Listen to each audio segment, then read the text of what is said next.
¿Qué tal? Estamos activos, bienvenido. Ha pasado demasiado tiempo, pero aquí estoy. We are now una comunidad of more than 19,500, casi 20,000. So big shout out to all y'all that have already subscribed, and if you haven't yet, come on. Before you watch this lesson, I highly suggest that you watch parts 1 and 2, otherwise this one may not make that much sense. So if you've already watched those two and you get it, then this one hopefully will be a breeze. Let's start by looking at dos ejemplos that we saw in the previous lecciones. Me gusta and te quiero. Me gusta is it pleases me. Te quiero is I love you, or I want you, depending on how it's being used. In both of these ejemplos, the person who's doing the verb and the person it's being done to are two different people. It and me, I and you. A verb is reflexive if these two people are the same. In English, we use a word like myself, yourself, etc. to emphasize that something is being done to oneself. In Spanish, one way this is done is with reflexive verbs. And if you've watched the previous lecciones, you actually already know what a reflexive verb is. Remember in our introductions lesson when I said that you can also say, me llamo, your name.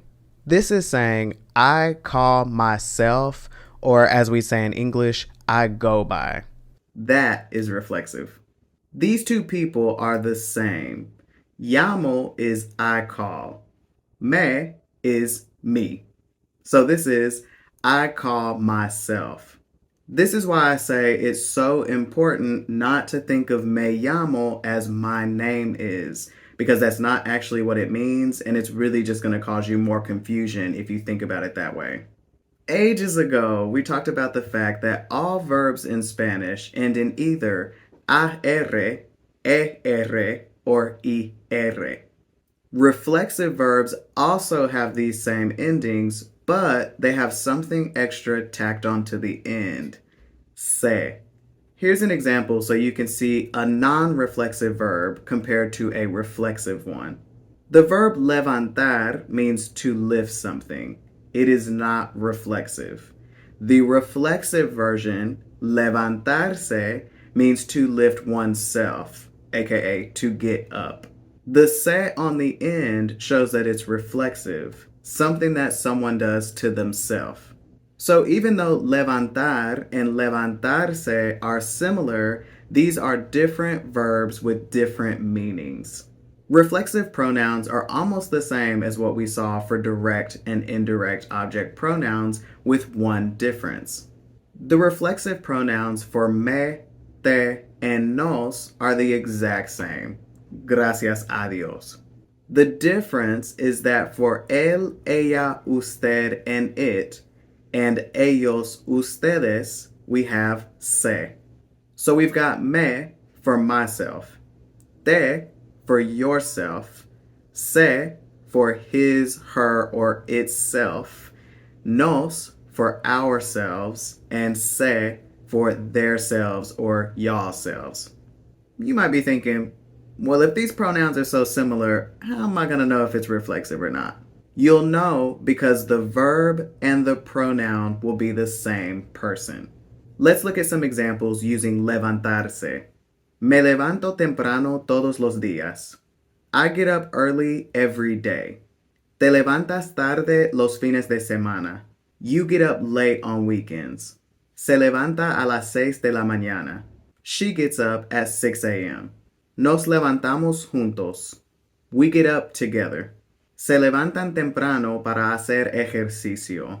They get up early to exercise. Notice for each of these, all we did was conjugate the verb in the present tense for whoever it was that we were talking about. Then we just added on the matching reflexive pronoun. Levanto is I lift. Me is myself. I get myself up. Levantas is you lift. Te is yourself. You get yourself up. And so on. To help you really see the difference, here's an example of both a reflexive and non-reflexive use of levantar. We saw me levanto temprano todos los días. This is reflexive. But look at this one.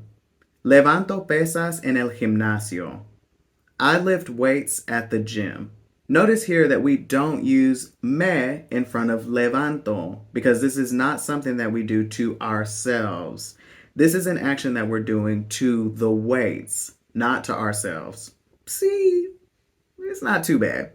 But now that you get that reflexive verbs are used to talk about things that one does to oneself, here are some other ways that you might see reflexive verbs used with tres ejemplos. You can use reflexive verbs to say things like nos abrazamos. We hug each other. This isn't necessarily something someone is doing to themselves, but they're doing it to someone who's doing it back to them, which is kind of like doing it to yourself.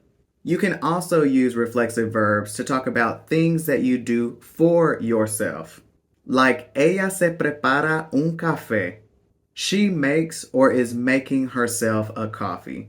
And lastly, you can use reflexive verbs to say to become or to get because it's something that's happening internally to yourself, even though you're not necessarily the one that's causing the change. You're just becoming or getting a certain type of way. Por ejemplo, se enojan por la noticia. They get angry because of the news. El niño se enfermó. The child got or became sick. So that's how reflexive verbs work in Spanish. En la próxima lección, I'm going to show you how to use reflexive verbs to talk about your daily routine. Gracias por estar aquí. Hasta la próxima.